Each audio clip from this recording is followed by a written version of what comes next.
Bihar board class channel पर आप सभी का हार्दिक स्वागत है। बच्चों, इस वीडियो में हम बिहार बोर्ड के यानी कि बीएसईबी के कक्षा 9वीं के गणित के अध्याय 5 यूक्लिड की ज्यामिति का परिचय पढ़ेंगे। तो वीडियो को पूरा देखिएगा ध्यान से, जिससे आपको अध्याय 5 के सभी कंसेप्ट अच्छे से समझ में आ जाएंगे। और फिर जब आप अध्याय 5 की प्रश्नावलियों के प्रश्नों को हल करोगे तो सभी प्रश्नों को हल करने में आपको मदद मिलेगी। बच्चों, अगर आप हमारे बिहार बोर्ड क्लास चैनल पर नए हैं और आपने अभी तक हमारा बिहार बोर्ड क्लास चैनल को सब्सक्राइब नहीं किया है, तो आप जल्दी से सब्सक्राइब बटन को दबाकर हमारे बिहार बोर्ड क्लास चैनल को सब्सक्राइब कर लीजिए और बेल आइकन को भी दबा दीजिए। इससे आपको क्या फ़ायदा होगा कि जब भी हमारे चैनल पे कोई भी नया वीडियो आएगा तो उसका नोटिफिकेशन सबसे पहले आपको मिलेगा। और जब भी आप यूट्यूब पर कोई वीडियो सर्च करेंगे तो हमारा बिहार बोर्ड के वीडियोज़ आपको सर्च में ऊपर नज़र आने लगेंगे। बच्चों, इस अध्याय के बाकी अन्य सभी वीडियोस को देखने के लिए आप कभी भी आई बटन पर क्लिक कर सकते हैं। आई बटन पर क्लिक करने से आपको इस अध्याय के सभी वीडियोस के लिंक मिल जाएंगे। तो दोस्तों, अध्याय 5 यूक्लिड की ज्योमेट्री का परिचय में हम निम्नलिखित विषयों को पढ़ेंगे। सबसे पहले हम पढ़ेंगे भूमिका कि यूक्लिड की ज्योमेट्री का परिचय क्या है, यूक्लिड कौन थे, उनका योगदान क्या था ज्योमेट्री में, इत्यादि इत्यादि। फिर हम पढ़ेंगे यूक्लिड की कुछ परिभाषाओं को। उसके पश्चात हम पढ़ेंगे कुछ अभिग्रहित को और हम समझेंगे कि अभिग्रहित किन्हें कहते हैं। उसके बाद हम अभिधारणाएं, जो यूक्लिड ने कुछ अभिधारणाएं दी थी, उनको पढ़ेंगे, अभिधारणाएं क्या होती हैं वो भी समझेंगे। उसके बाद हम एक प्रमेय को हल करेंगे और अंत में यूक्लिड की जो 5वीं अभिधारणा के समतुल्य रूपांतरण जो है उसका हम अध्ययन करेंगे। ठीक है, तो ये कुछ छोटी सी चीजें हैं, कुछ चीजें हैं जिनका हम इस अध्याय में अध्ययन करेंगे। भूमिका। मिस्र में अलेक्जेंड्रिया के एक गणित के शिक्षक थे यूक्लिड। उन्होंने 300 ईसा पूर्व तक ज्ञात गणित के सभी ज्ञान को एकत्रित किया और एलिमेंट्स नाम की अपने एक प्रसिद्ध ग्रंथ में उसे व्यवस्थित किया। ठीक है, तो 300 ईसा पूर्व से पहले जो है गणित का जो ज्ञान था वो एकत्रित नहीं था, कहीं पर व्यवस्थित रूप से एकत्रित नहीं था। तो यूक्लिड ने क्या किया, यूक्लिड एक महान वैज्ञानिक थे, मिस्र में रहते थे वो, गणित के महान शिक्षक थे वो। तो उन शिक्षक ने जो भी गणित का ज्ञान था 300 ईसा पूर्व तक, उस ज्ञान को एकत्रित किया और एक किताब लिखी। और उस प्रसिद्ध ग्रंथ में, उस किताब में वो जो ज्ञान था, जिस ज्ञान उन्होंने एकत्रित किया था उसको उन्होंने व्यवस्थित किया। तो यूक्लिड का बहुत बड़ा योगदान है गणित में। तो इस अध्याय में हम ज्योमेट्री के प्रति यूक्लिड के दृष्टिकोण की चर्चा करेंगे और ज्योमेट्री के वर्तमान स्वरूप से इसे जोड़ने का प्रयत्न करेंगे कि यूक्लिड ने जो तब 300 ईसा पूर्व जो कहा था वो आज के संदर्भ में कितना उचित है और नहीं है, इसकी हम जोड़ने का प्रयत्न करेंगे। यूक्लिड की परिभाषाएं। आइए हम अब यूक्लिड की कुछ परिभाषाओं को पढ़ते हैं। तो यूक्लिड की पहली परिभाषा क्या कहती है, कहती है एक बिंदु, अंग्रेजी में कहें तो पॉइंट, वह है जिसका कोई भाग नहीं होता, मतलब उसकी कोई विमा नहीं होती, ना उसकी कोई लंबाई होती है ना उसकी कोई चौड़ाई होती है। तो ये जो बिंदु होता है इसे हम दर्शाते जरूर हैं, लेकिन इस बिंदु की कोई लंबाई चौड़ाई नहीं होती है। पर आप कहेंगे यहाँ पर देखने में तो प्रतीत हो रहा है कि इसकी लंबाई भी है और इसकी चौड़ाई भी है। हाँ, लेकिन ज्योमेट्री में हमें काम करने के लिए बिंदु जिसे हम कहते हैं उसको उसको ऐसे ही परिभाषित किया गया है कि इसका कोई भाग नहीं होता, अर्थात इसकी कोई विमा नहीं होती, अर्थात ना इसकी कोई लंबाई होती है ना इसकी कोई चौड़ाई होती है। और आज भी यही माना गया है जो यूक्लिड ने कहा था।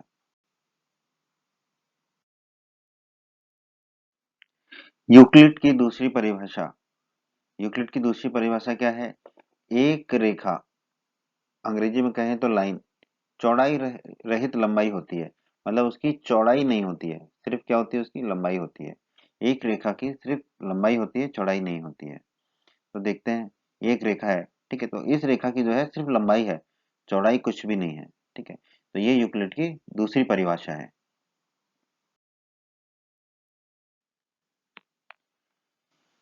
यूक्लिड की तीसरी परिभाषा देखते हैं। यूक्लिड की तीसरी परिभाषा क्या है, एक रेखा के सिरे बिंदु होते हैं।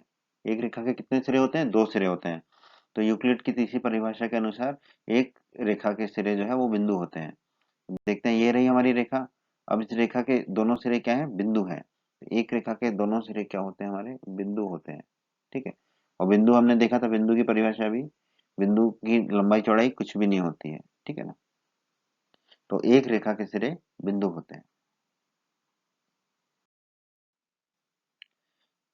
यूक्लिड की चौथी परिभाषा देखते हैं। यूक्लिड की चौथी परिभाषा है, एक सीधी रेखा ऐसी रेखा है जो स्वयं पर बिंदुओं के साथ सपाट रूप से स्थित होती है। इसका मतलब है कि एक रेखा पर सपाट रूप से बिंदु होते हैं। इसको हम देखते हैं, ये जो रेखा है, तो इस रेखा पे सपाट रूप से क्या है? बिंदु हैं। बहुत सारे बिंदु सपाट रूप से हैं। तो एक सीधी रेखा ऐसी रेखा है जो स्वयं पर बिंदुओं के साथ सपाट रूप से स्थित होती है। ठीक है, सीधी होती है। सपाट मतलब सीधा होना। तो ये है यूक्लिड की चौथी परिभाषा।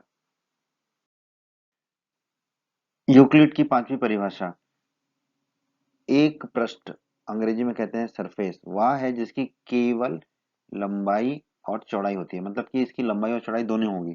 जैसे कि हमने रेखा का देखा था, उसकी सिर्फ लंबाई होती है, चौड़ाई नहीं होती। लेकिन पृष्ठ या सरफेस जो होगा, उसकी लंबाई भी होगी और चौड़ाई भी होगी। देख लेते हैं, ये है हमारा पृष्ठ। ठीक है, तो इस पृष्ठ की हमारी ये लंबाई है, और ये जो है, ये है इसकी चौड़ाई। तो एक पृष्ठ वह है जिसकी केवल लंबाई और चौड़ाई होती है। तो ये यूक्लिड की पांचवी परिभाषा है।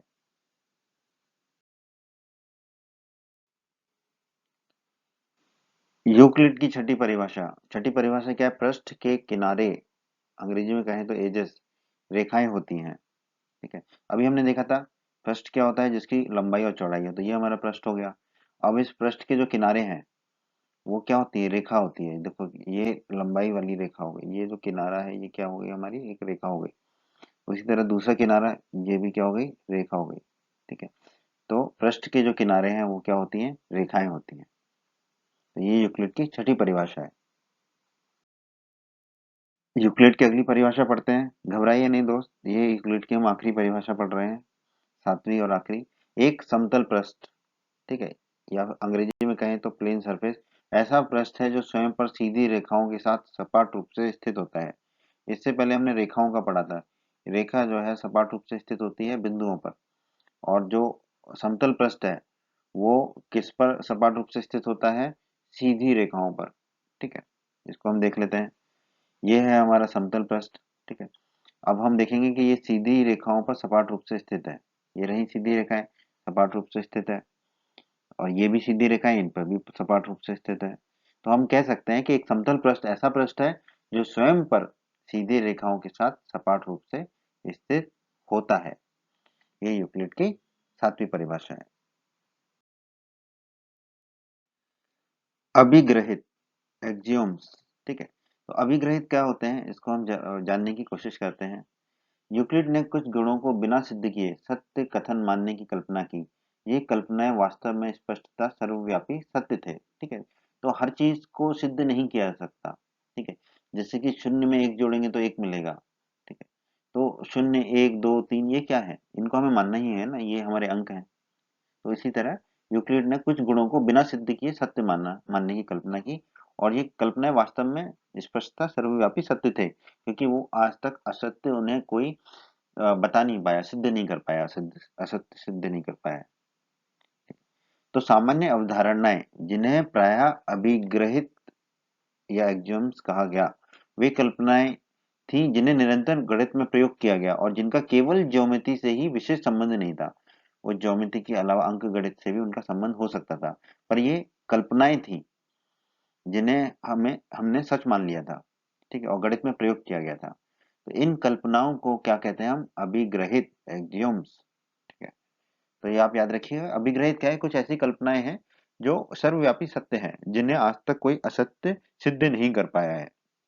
ठीक है, उन्हें हम अब अभिग्रहित कहते हैं। बच्चों, अगर आप हमारे बिहार बोर्ड क्लास चैनल पर नए हैं और आपने अभी तक हमारा बिहार बोर्ड क्लास चैनल को सब्सक्राइब नहीं किया है, तो आप जल्दी से सब्सक्राइब बटन को दबाकर हमारे बिहार बोर्ड क्लास चैनल को सब्सक्राइब कर लीजिए और बेल आइकन को भी दबा दीजिए। इससे आपको क्या फ़ायदा होगा कि जब भी हमारे चैनल पे कोई भी नया वीडियो आएगा तो उसका नोटिफिकेशन सबसे पहले आपको मिलेगा। और जब भी आप यूट्यूब पे कोई वीडियो सर्च करेंगे तो हमारा बिहार बोर्ड के वीडियोस आपको सर्च में ऊपर नज़र आने लगेंगे। बच्चों, इस अध्याय के बाकी अन्य सभी वीडियोस को देखने के लिए आप कभी भी आई बटन पर क्लिक कर सकते हैं। आई बटन पर क्लिक करने से आपको इस अध्याय के सभी वीडियोस के लिंक मिल जाएंगे। अभिधारणाएं, पोस्टुलेट्स। अभी हमने पढ़ा था यूक्लिड ने कुछ गुणों को बिना सिद्ध किए सत्य कथन मानने की कल्पना की थी। ठीक है, ये कल्पनाएं वास्तव में स्पष्टता सर्वव्यापी सत्य थे। ठीक है, तो उन्होंने अभिधारणा शब्द का प्रयोग उन कल्पनाओं के लिए किया जो विशिष्ट रूप से ज्योमेट्री से संबंधित थी। ठीक है, तो जो कल्पनाएं ज्योमेट्री से संबंधित थी उनको उन्होंने क्या कहा, अभिधारणाएं। ठीक है, और जो ज्योमेट्री से संबंधित नहीं थी उन्हें उन्होंने उसे कहा अभिग्रहित। ठीक है, पर आज के समय में अभिधारणाएं और अभिग्रहित में कोई अंतर नहीं है। मतलब दोनों को ही हम बिना सिद्ध किए हुए सत्य कथन जो कल्पना कर लेते हैं वो मानते हैं। ठीक है, जो स्पष्टता सर्वव्यापी सत्य होते हैं। तो आज के समय में अभिधारणाएं और अभिग्रहित एक ही चीज को बोलते हैं हम। ठीक है, और वो क्या होती है, जो कुछ सत्य कथन जिनको कल्पना कर ली गई की गई है बिना सिद्ध किए, ऐसे गुणों को हम क्या कहते हैं, अभिधारणाएं या अभिग्रहित। लेकिन अगर हम यूक्लिड के शब्दों में कहें तो अभिधारणाएं ज्योमेट्री से संबंधित है और अभिग्रहित जो है ज्योमेट्री के अलावा संबंधित है। ठीक है, तो ये थोड़ा सा अंतर है यूक्लिड के अनुसार।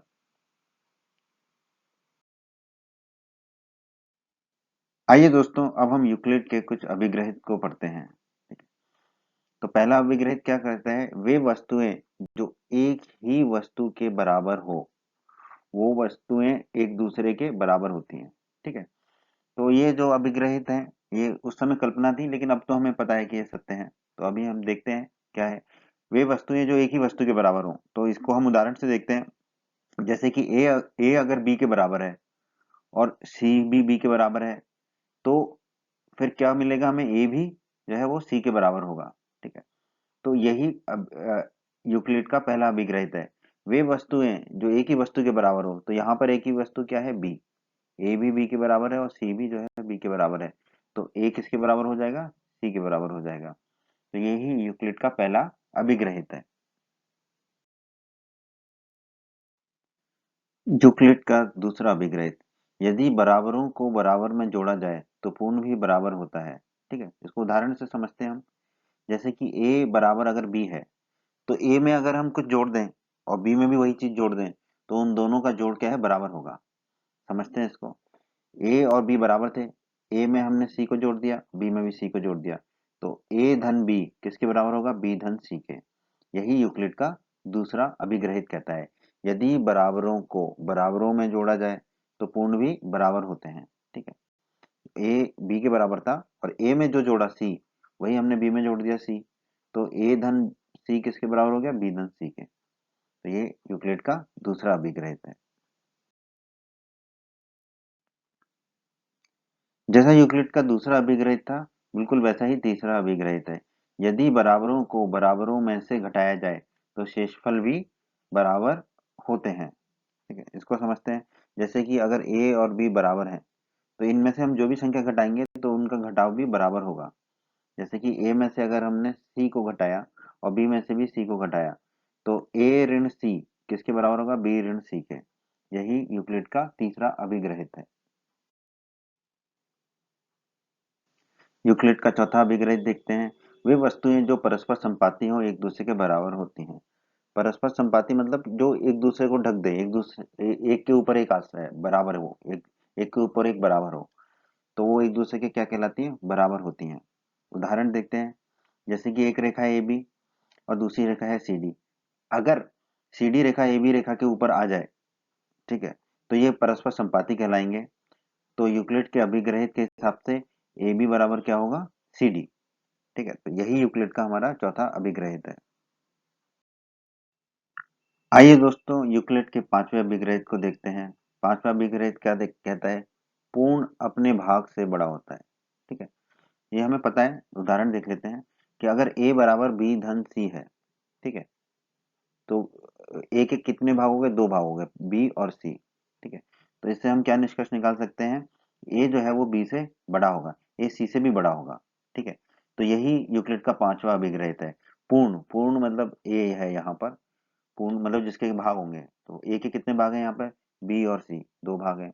तो पूर्ण अपने भाग से बड़ा होगा, तो ए जो है वो बी से बड़ा होगा, ए सी से भी बड़ा होगा। ठीक है, यही यूक्लिड का पांचवा अभिग्रहित है। दोस्तों, यूक्लिड का छठा अभिग्रहित देखते हैं। एक ही वस्तुओं के दुगने परस्पर बराबर होते हैं। ठीक है, उदाहरण से समझते हैं इसको हम। जैसे कि बी अगर दो का दुगना है, बी अगर ए का दुगना है और सी भी ए का दुगना है, ठीक है, तो फिर क्या होगा? बी और सी बराबर होंगे। यही हमारे यूक्लिड का छठा अभिग्रहित है। एक वस्तुओं के दुगने परस्पर बराबर होते हैं। तो हमने देखा ए का दुगना बी है और ए का दुगना सी भी है, तो बी किसके बराबर होगा? सी के बराबर होगा। यही यूक्लिड का छठा अभिग्रहित है। यूक्लिड का सातवां अभिग्रहित भी यूक्लिड के छठे अभिग्रहित की तरह है। एक ही वस्तुओं के आधे परस्पर बराबर होते हैं। उदाहरण से समझते हैं। जैसे कि ए का आधा अगर बी है और ए का आधा अगर सी भी है, तो बी बराबर क्या होगा? सी होगा, क्योंकि बी भी ए का आधा है और सी भी ए का आधा है। यही यूक्लिड का सातवां अभिग्रहित है। यूक्लिड का अगला अभिग्रहित देखते हैं। इसे कहते हैं हम अभिग्रहित 5.1। ठीक है, दिए हुए दो भिन्न बिंदुओं से होकर एक अद्वितीय रेखा खींची जा सकती है। अद्वितीय का मतलब है सिर्फ और सिर्फ एक। ठीक है, जैसे कि हम कहते हैं ना ताजमहल अद्वितीय है, क्योंकि ताजमहल जैसा दूसरी कोई इमारत है नहीं दुनिया में। तो अद्वितीय का मतलब होता है सिर्फ और सिर्फ एक। तो ये अभिग्रहित क्या कह रहा है कि दो भिन्न बिंदुओं से होकर सिर्फ एक अद्वितीय रेखा खींची जा सकती है। इसका मतलब है सिर्फ एक ही रेखा खींची जा सकती है। उदाहरण से देखते हैं हम। दो बिंदु है हमारे पी और क्यू, तो इन दोनों बिंदुओं से होकर सिर्फ और सिर्फ एक ही रेखा जा सकती है। तो उस रेखा को हम कहेंगे अद्वितीय रेखा। ठीक है, तो यूक्लिड का 5.1 अभिग्रहित क्या कहता है? दिए हुए दो भिन्न बिंदुओं से होकर एक अद्वितीय रेखा खींची जा सकती है। ये बहुत ही जरूरी अभिग्रहित है, इसको आप हमेशा के लिए याद रखिएगा। ठीक है, कि दो भिन्न बिंदुओं से होकर सिर्फ और सिर्फ एक ही रेखा खींची जा सकती है। बच्चों, अगर आप हमारे बिहार बोर्ड क्लास चैनल पर नए हैं और आपने अभी तक हमारा बिहार बोर्ड क्लास चैनल को सब्सक्राइब नहीं किया है, तो आप जल्दी से सब्सक्राइब बटन को दबाकर हमारे बिहार बोर्ड क्लास चैनल को सब्सक्राइब कर लीजिए और बेल आइकन को भी दबा दीजिए। इससे आपको क्या फ़ायदा होगा कि जब भी हमारे चैनल पे कोई भी नया वीडियो आएगा तो उसका नोटिफिकेशन सबसे पहले आपको मिलेगा। और जब भी आप यूट्यूब पर कोई वीडियो सर्च करेंगे तो हमारा बिहार बोर्ड के वीडियोज़ आपको सर्च में ऊपर नज़र आने लगेंगे। बच्चों, इस अध्याय के बाकी अन्य सभी वीडियोस को देखने के लिए आप कभी भी आई बटन पर क्लिक कर सकते हैं। आई बटन पर क्लिक करने से आपको इस अध्याय के सभी वीडियोस के लिंक मिल जाएंगे। आइए अब हम यूक्लिड की कुछ अभिधारणाओं को देखें। यूक्लिड की पहली अभिधारणा क्या कहती है? एक बिंदु से अन्य बिंदु तक एक सीधी रेखा खींची जा सकती है। ठीक है, इसको देखते हैं। एक बिंदु, दूसरा बिंदु। अब इन दोनों बिंदुओं को मिलाएंगे तो एक क्या खींच सकते हैं हम? सीधी रेखा। एक बिंदु से दूसरे बिंदु तक हम एक सीधी रेखा खींच सकते हैं, ये हमें पता है। ठीक है, तो यही यूक्लिड की पहली अभिधारणा थी कि जो रेखा होगी वो क्या होगी? सीधी रेखा होगी। एक बिंदु से दूसरे बिंदु तक एक सीधी रेखा खींची जा सकती है।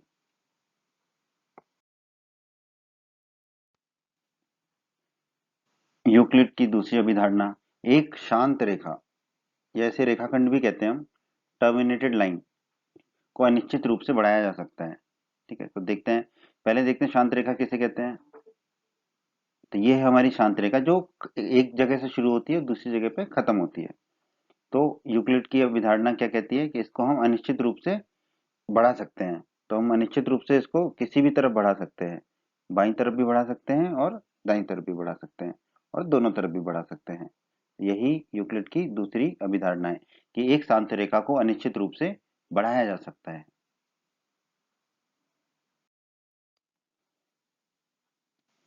तो यूक्लिड की तीसरी अभिधारणा क्या है? किसी को केंद्र मानकर और किसी त्रिज्या से एक वृत्त खींचा जा सकता है। ठीक है, तो हमने एक बिंदु को केंद्र मान लिया, ये बिंदु है हमारा। फिर हमने उसका त्रिज्या ले ली। अब इस त्रिज्या त्रिज्या की सहायता से बिंदु को केंद्र मानकर हम क्या खींच सकते हैं? एक वृत्त खींच सकते हैं। प्रकार की मदद से आप एक वृत्त खींच सकते हैं। यही यूक्लिड की तीसरी अभिधारणा है। यूक्लिड की चौथी अभिधारणा देखते हैं। सभी समकोण एक दूसरे के बराबर होते हैं, तो ये तो आपको वैसे भी पता है। जैसे कि ये एक समकोण है, जिसे हमने कहा कोण ए। ये देखिए, ये दूसरा कोण, इसे हमने कहा कोण बी। ये दोनों क्या है? समकोण है। कोण ए बराबर कोण बी बराबर 90 डिग्री है। ठीक है, तो सभी समकोण क्या होते हैं? एक दूसरे के बराबर होते हैं। ठीक है, यही यूक्लिड की चौथी अभिधारणा है। अब हम यूक्लिड की पांचवी अभिधारणा को देखते हैं। यदि एक सीधी रेखा दो सीधी रेखाओं पर गिरकर अपने एक ही ओर दो अंतःकोण इस प्रकार बनाए कि इन दोनों कोणों का योग मिलकर दो समकोण से कम हो। दो समकोण से कम हो मतलब 180 डिग्री से कम हो, क्योंकि दो समकोण कितने होंगे? 180 डिग्री। तो वे दोनों सीधी रेखाएं अनिश्चित रूप से बढ़ाए जाने पर उसी ओर मिलती हैं, जिस ओर यह योग दो समकोण से कम होता है। ठीक है, तो ये अभिधारणा आपके लिए थोड़ी सी नई है, तो इसको हम चित्र की सहायता से समझते हैं। दो रेखाएं हैं, ए और बी, और दूसरी रेखा है सी डी। इन दोनों रेखाओं को एक रेखा काटती है पी क्यू। ठीक है, अब पी क्यू ने इन दोनों रेखाओं को काटा, तो इन दोनों रेखाओं के काटने के बाद एक बाईं तरफ मिला हमें हिस्सा और दूसरा हिस्सा दाईं तरफ मिला। तो बाईं तरफ के जो कोण है वो कोण है कोण एक और कोण दो। ठीक है, कोण एक और कोण दो। तो अगर इन कोणों का योग दो समकोण से कम होगा, ठीक है, दो समकोण का योग कितना होगा? 90 डिग्री धन 90 डिग्री बराबर 180 डिग्री। तो इन दोनों कोणों का योग 180 डिग्री से अगर कम होगा, तो ये दोनों रेखाएं जो है उस दिशा में जाके आगे जाके मिलेंगी। ठीक है, एक दूसरे को काटेंगी, एक दूसरे को ये दोनों रेखाएं काटेंगी। तो यही यूक्लिड की पांचवी अभिधारणा है कि जिस तरफ वो कोणों का योग 180 डिग्री से कम होगा या दो समकोण से कम होगा, उसी दिशा में वो दोनों रेखाएं मिलेंगी, एक दूसरे को काटेंगी।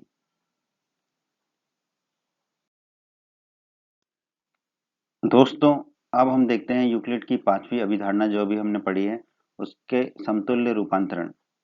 यूक्लिड की पांचवी अभिधारणा के परिणाम स्वरूप यदि दो रेखाओं पर गिरने वाली रेखा एक ही ओर के दोनों अंतःकोण का योग 180 डिग्री के बराबर हो, तो दोनों रेखाएं कभी भी प्रतिच्छेद नहीं कर सकती। उदाहरण से देखते हैं, ये दो रेखाएं आ गई।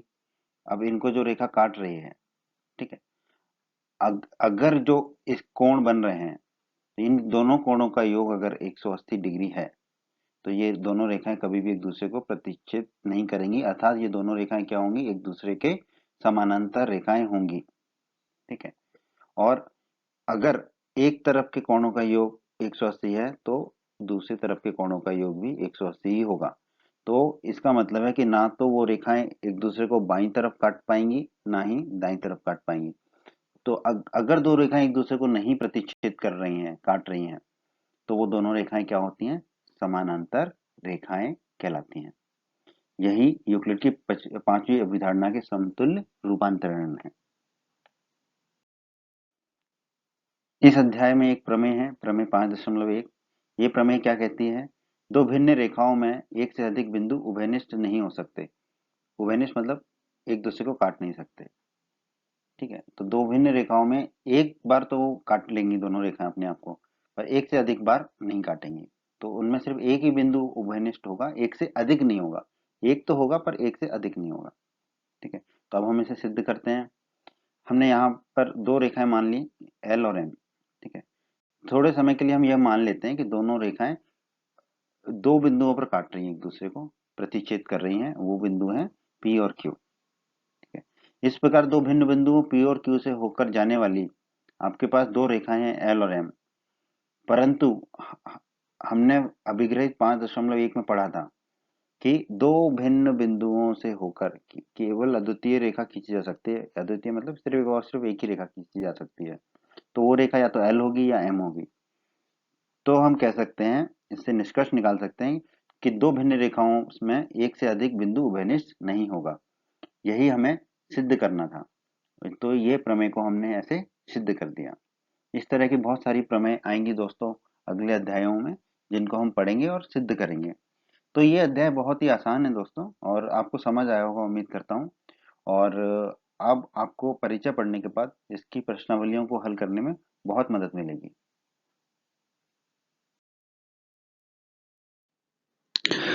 उम्मीद करते हैं बच्चों आपको हमारा ये वीडियो पसंद आया होगा। बच्चों अगर आप बिहार बोर्ड क्लास चैनल पर नए हैं और आपने अभी तक हमारे चैनल को सब्सक्राइब नहीं किया है तो सब्सक्राइब बटन को दबाकर जल्दी से चैनल को सब्सक्राइब कर लीजिए और बेल आइकन को भी दबा दीजिए। इससे आपको क्या फ़ायदा होगा, जब भी हमारे चैनल पर कोई भी नया वीडियो आएगा तो उसका नोटिफिकेशन सबसे पहले आपको मिलेगा। और जब भी आप यूट्यूब पर वीडियोज़ को सर्च करेंगे तो हमारे चैनल के वीडियोज़ आपको ऊपर नज़र आने लगेंगे। आप हमारे वीडियोस को अपने साथी छात्रों के साथ, दोस्तों के साथ व्हाट्सएप और फेसबुक पर अवश्य शेयर कीजिए, जिससे आपके दोस्तों को भी लाभ हो सके। आपको वीडियो पसंद आया है तो वीडियो को लाइक अवश्य करें और इस अध्याय के अन्य सभी वीडियोस को देखने के लिए आई बटन पर क्लिक करें। आई बटन पर क्लिक करने से आपको इस अध्याय के सभी वीडियोस के लिंक प्राप्त हो जाएंगे। धन्यवाद बच्चों।